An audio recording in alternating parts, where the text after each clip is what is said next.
So everyone probably knows that a new balance patch dropped just a couple of days ago, and with it there's some changes to some old favorites. Apparently Capcom must have felt bad for Akuma mains after the nerfs last patch, so now they're throwing them a bone.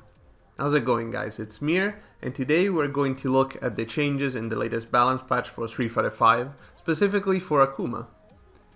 One of the main goals of this patch was to make unused V systems more appealing, and they seem to have done just that. Akuma's V-Skill 2 saw no play at all ever since it was included in the game, and V-Trigger 2 was nerfed a long time ago, and that also saw no play ever since. So let's have a look at what they've done to change this. There's only a couple of general buffs, and then the rest is all V-Skill 2 and V-Trigger 2. Medium Tatsu now has a better hitbox when cancelled from crouching medium kick. This makes the Tatsu land more reliably from range. It's more effective as a whiff punish or a counter poke tool, for example. It can still whiff from quite far, but it's a nice quality of life change. I have to say, it probably wasn't really needed, but it's Akuma, so it's understandable. EX Air Tatsu from Demon Flip has the same knockback as the normal EX Air Tatsu. This is the same for the V-Trigger 2 version. Again, this is just a consistency change, and it can help with some combos where the opponent might have fallen out of the Tatsu before and now it shouldn't anymore. Now onto the V-Skill 2 buffs. V-Skill 2 now doesn't send the opponents flying as far, which means it's easier and more reliable to combo into the red fireball. You can double dash an EX DP for pretty good damage, or you can do EX red fireball into heavy Tatsu for less damage but good ulti. On top of that, V-Skill 2 always gives you an enhanced red fireball, regardless of the timing.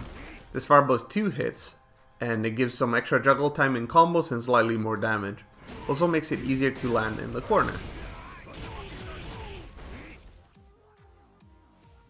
This V-Skill can now be used more effectively in Fireball Wars, because V-Skill 2 itself cancels a projectile with its hitbox, and although you have a heavy red fireball for Fireball Wars, this could be a nice way of building V-Gauge in the process. Kongo Ken, the heavy punch target combo, can now be cancelled into Kiai, which is V-Skill 2, on hit only. This makes this target combo more rewarding to land, as well as building some V-Gauge. It gives a pretty good knockdown close to Akuma at frame advantage. Remember that it's possible to combo into standing heavy punch from crouching heavy punch if you're too far for a normal standing medium kick combo. This buff makes standing heavy punch with punishment stronger, as well as giving you a better CC combo mid-screen, and it gives you more ranged options to convert into damage and building V-Gauge. Let's not forget that V-Skill 2 is also V-Trigger cancelable, so you can pick up a combo here after the activation. Now onto the V-Trigger 2 buffs. Capcom increased the juggle potential on the V-Trigger 2 Air Tatsu and Demon Flip Air Tatsu. The same thing happened to the V-Trigger 2 Air Fireball. This is possibly the most exciting V-Trigger 2 change so far, because what this means is that it will basically never fail to juggle in combos now, as they almost have infinite juggle potential, it feels like it. This opens up new combo routes, especially in the corner. The damage can be quite high, especially for a 2-bar V-Trigger, but the impressive part is the amount of stun, because the EX Air Tatsu actually deals quite a bit.